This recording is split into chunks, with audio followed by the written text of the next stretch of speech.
नमस्कार, मेरा नाम है ओम प्रकाश यादव और आप देख रहे हैं वॉइस ऑफ रिपब्लिक।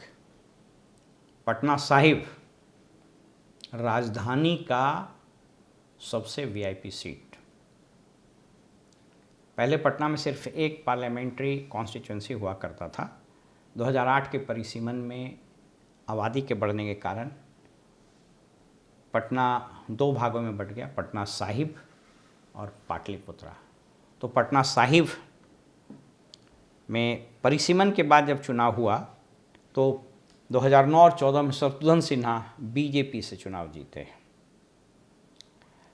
अपने बेबाक अंदाज और नॉन पॉलिटिकल स्टेटमेंट्स के कारण और कुछ और महत्वाकांक्षा के कारण बीजेपी से अनबन हो गई और वो पार्टी छोड़ दिए या निकाल दिए गए। उसके बाद रविशंकर प्रसाद जो पेशे से एक वकील हैं, लालू यादव के चारा घोटाले से लेकर राम जन्मभूमि विवाद में सुप्रीम कोर्ट में बीजेपी का पक्ष रखने और जो पक्षकार थे राम मंदिर न्यास के, उसमें एक प्रमुख भूमिका निभाने वाले व्यक्ति हैं। इनका आरएसएस का बैकग्राउंड है। इनके पिताजी आरएसएस के थे और उनका अटल बिहारी वाजपेयी जी से और संघ के बीजेपी के अन्य नेताओं से बड़ा अच्छा संबंध रहा। इनके संबंध में भी चुनाव घोषणा के पूर्व जो बीजेपी ने इंटरनल सर्वे किया था उसमें इनकी स्थिति अच्छी नहीं थी और ये मोटे तौर पर स्पष्ट हो गया था कि इनको टिकट नहीं दिया जाएगा। लेकिन इनके लिए जो मेरी सूचना है वो आरएसएस ने बैटिंग की और इनके पिताजी, इनके माताजी के आरएसएस और जो बीजेपी के स्टालवर्ट नेता थे वाजपेयी जी और आडवाणी जी और जोशी जी वगैरह, उनके संबंधों के कारण इस बार अपवाद स्वरूप इनको टिकट दे दिया गया। इसमें कोई दो राय नहीं है कि बड़े नेता हैं, अच्छे वकील हैं, लेकिन पार्लियामेंट कॉन्स्टिट्यूंसी के लिए कोई बहुत बड़ा इन्होंने काम किया हो। चूँकि पटना राजधानी है तो वैसे भी इंफ्रास्ट्रक्चर यहाँ ज़्यादा अच्छा ही है, तो इनकी अनुपलब्धता ऐसी है कि इनसे मिलना बड़ा मुश्किल है। और एक और चीज़, इस पर हम लोग विस्तृत बात करेंगे। इनके विरुद्ध जिस व्यक्ति को खड़ा किया गया इस बार, वो अंशुल अभिजीत उनका नाम है, जो मीरा कुमार लोकसभा के पूर्व स्पीकर के पुत्र हैं। मीरा कुमार जी की अंतर्जातीय विवाह हुई थी कुशवाहा से, इसलिए इनके पुत्र जो हैं वो कुशवाहा हुए। और इनके नाना जी जगजीवन राम सासाराम से 7 बार 8 बार एमपी रहे, देश के उप प्रधानमंत्री रहे, रक्षा मंत्री रहे। जगजीवन बाबू को कौन नहीं जानता है। तो उस परिवार से बहुत पढ़े लिखे यंग हैं और इन्होंने अच्छी पढ़ाई भी की है। और इनको इस बार मतलब बहुत लेट किया। यद्यपि कांग्रेस की एक सबसे बड़ी समस्या इस बार यही रही कि घोषणा बहुत लेट से किया इन्होंने, ऊहापोह की स्थिति बनी रही। बहरहाल इन्होंने कैम्ब्रिज यूनिवर्सिटी से पीएचडी किया है, बहुत पढ़े लिखे हैं और यंग हैं। अब इस कॉन्स्टिट्यूंसी के कॉन्फ़िगरेशन को थोड़ा सा समझ लीजिए। सामान्य तौर पर पटना साहिब के बारे में लोगों को एक भ्रम है कि यह कायस्थ बहुल इलाका है।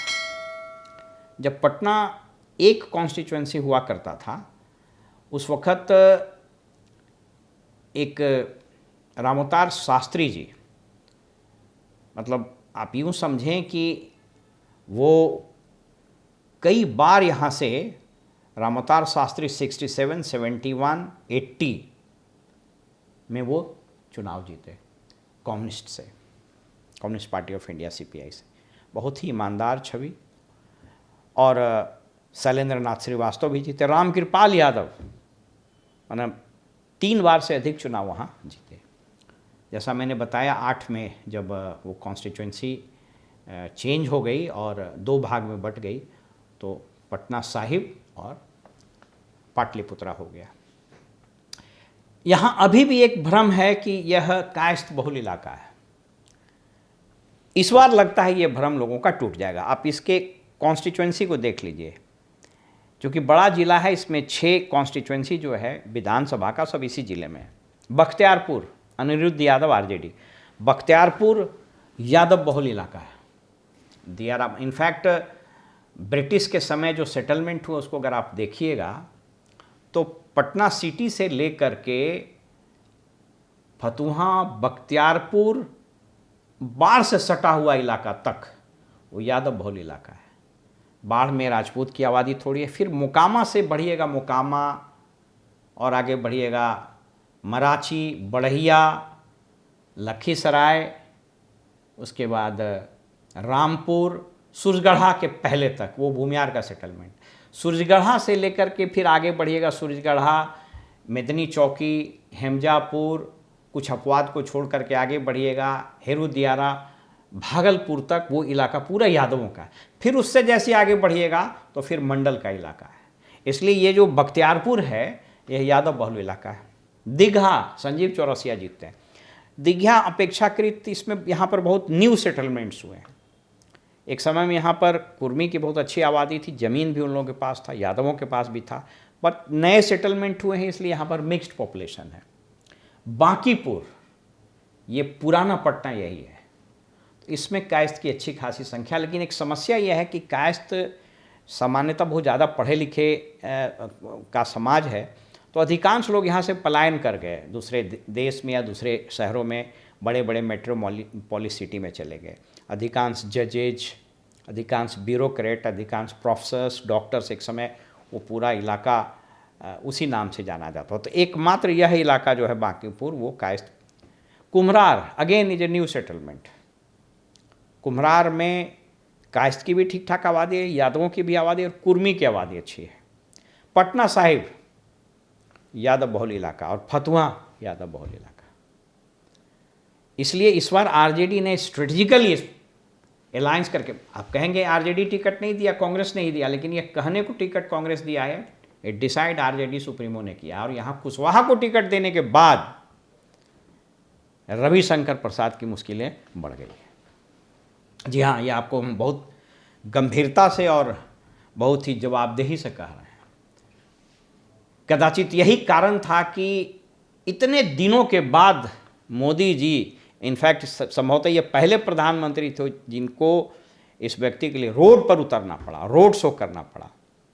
2 बार प्रधानमंत्री स्वयं पटना में कैंप किए हैं, रात गुजारे हैं, ये स्थिति है। तो आप इसी से समझ सकते हैं कि यह सीट कितना प्रतिष्ठा का विषय हो गया है, क्योंकि सारे स्टालवर्ट, नंदकिशोर यादव, नितिन नवीन, अरुण सिन्हा, हालांकि अरुण सिन्हा थोड़े विक्षुब्ध भी हैं, वो सब लोगों की प्रतिष्ठा दांव पर लगी हुई है कि रविशंकर जी अगर हारे तो सबकी नाक कट जाएगी।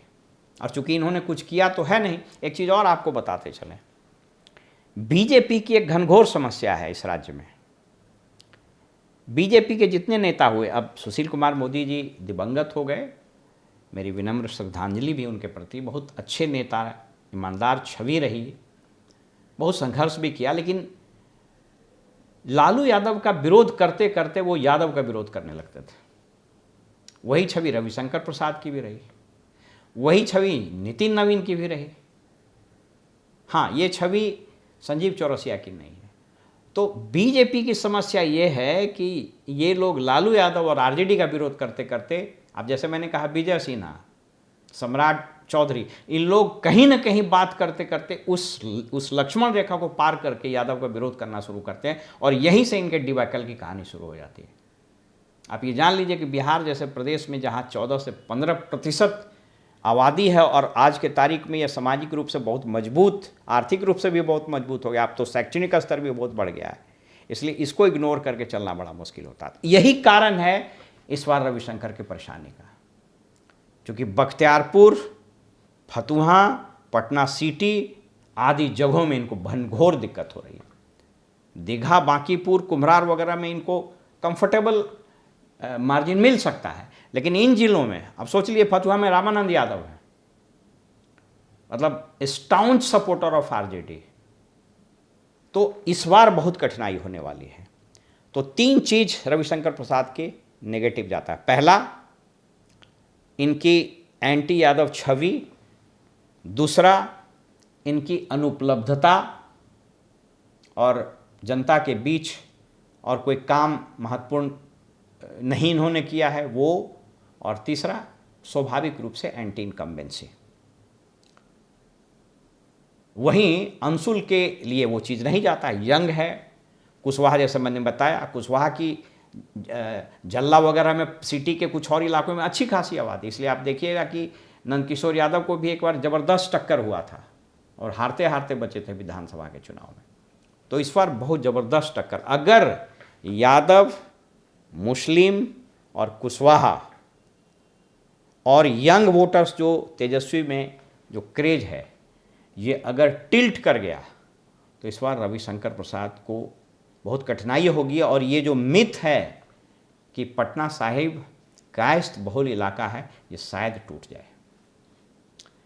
फिलहाल मैं इस राइडर के साथ अपनी बात समाप्त कर रहा हूँ कि अगर वोटिंग परसेंटेज बहुत बढ़ा, बहुत उत्साहवर्धक वोटिंग हुई, तो यह रविशंकर प्रसाद के लिए खतरा हो सकता है। जैसा मैंने शुरू में कहा कि इस बार अजीब स्थिति है, एनडीए के कैंडिडेट और एनडीए के रैंक एंड फाइल में वोटरों में भी उत्साह नहीं है, और इसके ठीक उलट इंडिया गठबंधन में जैसे जैसे फेजेज बढ़ते जा रहे हैं वैसे वैसे उत्साह बढ़ता जा रहा है।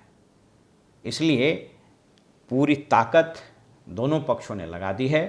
राहुल गांधी जी भी आए थे, तेजस्वी के लगातार सभाएं हो रही है और बाकी सारे लोग अपना दमखम लगा रहे हैं। फिलहाल प्रजातंत्र में जनता जिसको मत देगी वही जीतेगा। लेकिन मैं यहाँ यह बात बताते चलूँ कि इस बार रविशंकर प्रसाद के लिए राहें आसान नहीं होगी। फिलहाल हमें इजाज़त दीजिए और आप देखते रहिए वॉइस ऑफ रिपब्लिक। नमस्कार।